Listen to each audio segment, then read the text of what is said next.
I'm going to read for you a story about David and Goliath. You watched the video about it, I think a week ago, and I thought I would read you a story from the Jesus Storybook Bible. This story is taken from the book of 1 Samuel, that's in the Old Testament of our Bible. When I finish the page, I'll show you the pictures. God's people had some scary enemies, but the Philistines were the scariest of them all. And now the Philistines had come to fight them. The Philistines had a secret weapon called Goliath. Goliath was a terrifying soldier, and worst of all, he was a giant. A giant so strong and so tall and so scary that no one had been able to fight him and live to tell the tale. So there they were, the Philistines standing on top of one hill and God's people standing on top of the other. Every day Goliath would come out and shout, "Send me your best soldier to fight me. If he wins, we will be your slaves. But if I win, you will be our slaves." No one spoke and no one moved. So there's a picture of Goliath. And on this page, that's a picture of God's people. All right. "Chickens," Goliath bellowed. "Your God can't save you. I'll rip your heads off and have you for toast." His beady, greedy eyes glowed at them hungrily from under his horrible helmet, as if any minute he really might gobble them up. And he laughed a terrible laugh. Ha, ha, ha, ha, it boomed, echoing horribly around and around the dry valley.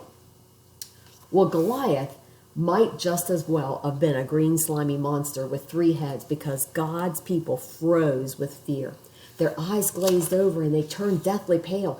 They knew that if they didn't do something quick, if someone didn't save them, but God would do something. He would send someone to save them. Now you remember David, the youngest son of Jesse.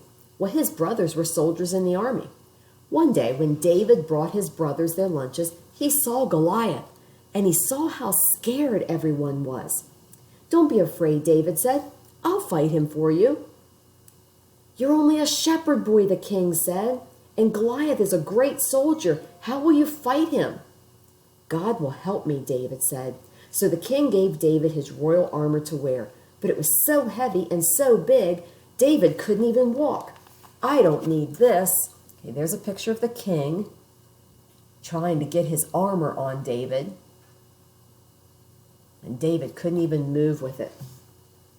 "I don't need this," David said. Instead, David picked out 5 smooth stones from the stream. 1, 2, 3, 4, 5. He took his slingshot and he walked towards Goliath. Step, step, step.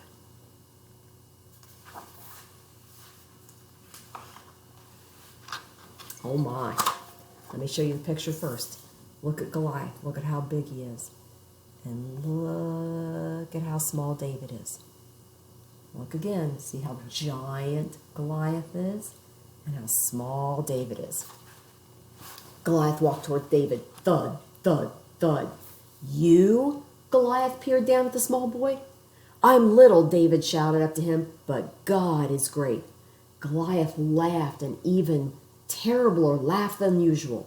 "Ha, ha, ha, ha, ha," it went. With just one swing of his sword, Goliath could finish that boy off. But David kept going. "It isn't how strong you are, or how many swords or spears you have that will save you. It is God who saves you. This is God's battle, and God always wins his battles." David put a stone in his sling, swung it around, and let it go.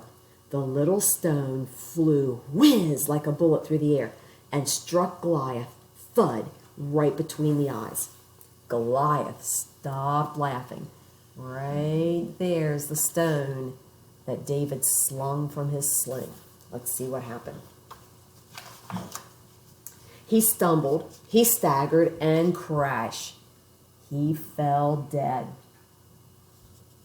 When the Philistines saw Goliath was dead, they ran away. And when God's people saw them running, they cheered. God had saved his people. David was a hero. Many years later, God would send his people another young hero to fight for them and save them. But this hero would fight the greatest battle the world ever knew. So God got the victory that day.